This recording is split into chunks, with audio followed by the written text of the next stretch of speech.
तो आप लोगों के लिए एक बड़ी खबर है आज हमारे पास। मान लीजिए कि किसी ने लोन ले रखा है। अब किसी कारणवश कोई भी सबके परिवार में कोई ऐसी परिस्थितियाँ आ जाती है कि आदमी लोन नहीं चुका पाता है, या आपके गाड़ी का कोई हैवी चालान हो गया है जिसको कि आप कई दिनों से ख़त्म करवाने की कोशिश कर रहे हैं, लेकिन वो ख़त्म नहीं हो पा रहा है क्योंकि चालान का अमाउंट जो है वो बहुत ज़्यादा है। अब ऐसी स्थिति में आप क्या कर सकते हैं? तो आप लोगों के लिए खुशखबरी ये है कि 9 सितंबर 2023 को राष्ट्रीय लोक अदालत का आयोजन किया गया है।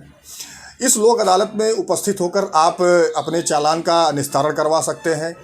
चालान पर जो हैवी जुर्माना है वो कम भी हो सकता है।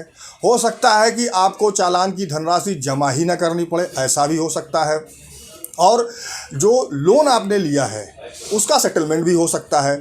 मान लीजिए कि आपने कोई भारी भरकम लोन ले लिया, अब आपके घर की स्थिति उस लायक नहीं थी कि आप उस लोन के अमाउंट को भर सकें, तो ऐसी स्थिति में लोक अदालत में उपस्थित होकर आप उसका सेटलमेंट भी कर सकते हैं। हो सकता है कि जो आपकी किस्तें जा रही हैं वो भी कम हो जाए। हो सकता है कि एक मुश्त समाधान का रास्ता भी निकल आए। तो लोक अदालत में उपस्थित होना बहुत ही महत्वपूर्ण है, और ये आज का जो हमारा वीडियो है ये आप सभी के लिए बेहद ही महत्वपूर्ण है। तो वीडियो को अंत तक ज़रूर देखिएगा। आगे हम इसमें पूरी प्रक्रिया बताएंगे कि इस लोक अदालत में कौन कौन से मुकदमे को आप निस्तारित करवा सकते हैं। दिनांक 9 सितंबर 2023 को राष्ट्रीय लोक अदालत का आयोजन किया गया है। अब लोक अदालत में आप उपस्थित होकर आपके जो छोटे मोटे मुकदमे हैं, जैसे कि जिनमें आप जुर्माना जमा करके अपने मुकदमे को ख़त्म करवा सकते हैं, तो ये सारे मुकदमों का निस्तारण इसमें किया जाता है। मान लीजिए कि आपकी गाड़ी का भारी भरकम चालान कट गया है, जो धनराशि है वो बहुत ज़्यादा है। आप कई दिनों से कोशिश में हैं कि किसी तरह जो चालान की धनराशि है वो कम हो जाए तो हम इसका निस्तारण करवा लें, लेकिन वो नहीं हो पा रहा है।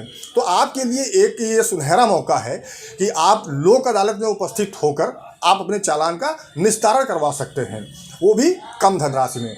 लोक अदालत इसीलिए आयोजित की जाती है कि उसमें जो छोटे मोटे मुकदमे जो है, जैसे मान लें चालान ही है, तो अगर आप इसमें उपस्थित होते हैं तो आपके जो चालान की धनराशि है इसमें हो सकता है कि कमी आ जाए। मान लीजिए कि किसी की गाड़ी का 10,000 रुपये का चालान कटा है, अब वो व्यक्ति जमा नहीं कर पा रहा है किसी कारण से, तो आप लोक अदालत में अगर उपस्थित होते हैं तो यहाँ पर 10,000 की जो धनराशि है उसमें से हो सकता है कि कुछ कमी भी आ जाए।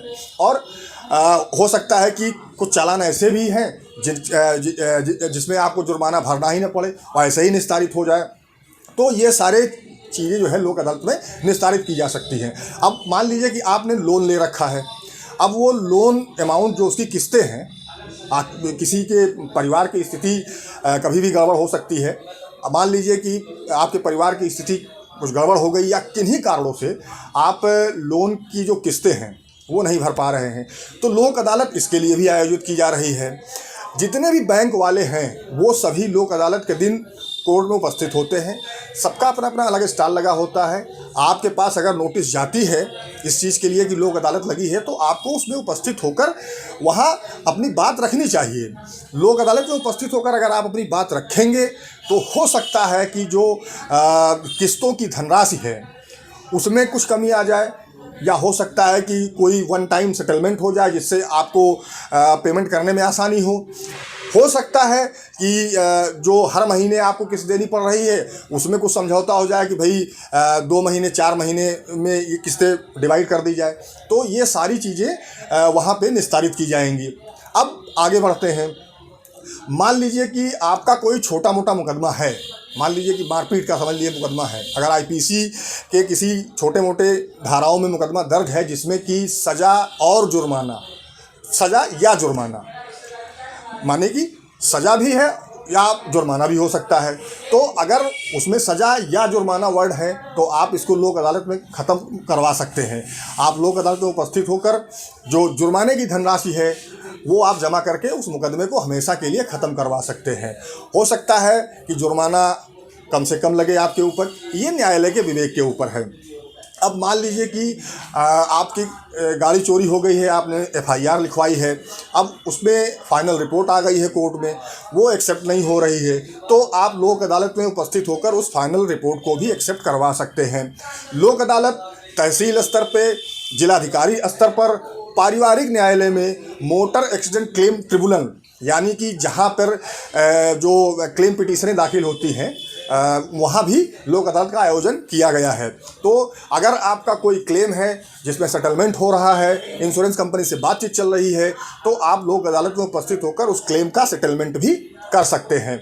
रेवेन्यू से जुड़े जो मामले हैं और ज़मीन जायदाद से जुड़े जो मामले हैं, जहाँ पे तहसीलों में ये आयोजित किया जा रहा है, वहाँ भी आप उपस्थित होकर आपके जो रेवेन्यू से रिलेटेड मैटर है या ज़मीन जायदाद से रिलेटेड कोई मैटर है, तो आप उसका भी सेटलमेंट लोक अदालत में उपस्थित होकर करवा सकते हैं। लोक अदालत का आयोजन इसीलिए किया ही जाता है कि जो छोटे मोटे मुकदमे हैं जिनमें जुर्माने से ख़त्म किया जा सकता है, जो न्यायालय के ऊपर बर्डन बढ़ा रहे हैं, जिसमें हर महीने कोई ना कोई तारीख लग रही है, तो ये मुकदमे ख़त्म करने के लिए विशेषकर लोक अदालत का आयोजन किया जाता है। और जो गाड़ियों का चालान है, इसको भी ख़त्म करने के लिए विशेषकर, और ये चालान जब ख़त्म हो जाते हैं, क्योंकि ये चालान जब न्यायालय आते हैं तो ये भी एक मुकदमे की तरह न्यायालय में ट्रीट किया जाता है, वो भी कोर्ट के ऊपर एक भार स्वरूप होता है।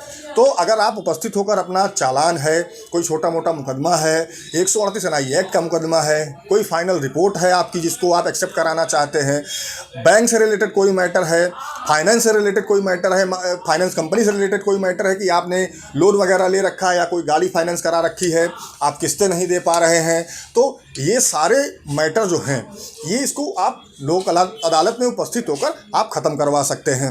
ये ज़रूर ध्यान रखें कि जिसमें बराबर ट्रायल चल रहा है, चाहे वो सेशन कोर्ट का हो, चाहे वो मजिस्ट्रेट कोर्ट का हो, जो गंभीर धाराएं हैं IPC की, जिनमें सज़ा ज़्यादा है, तो वो मुकदमे लोक अदालत में ख़त्म नहीं हो सकते हैं। बाकी जो छोटे मोटे अपराध हैं जिनमें जुर्माना लेकर न्यायालय मुकदमा ख़त्म कर सकती है, वो मुकदमे आसानी से ख़त्म हो सकते हैं। तो आप कोशिश करिए कि 9 सितंबर को लोक अदालत में उपस्थित होकर अपना कोई भी मुकदमा छोटा मोटा है, गाड़ी का चालान है या कुछ भी है, उसको आप ख़त्म करवा सकते हैं।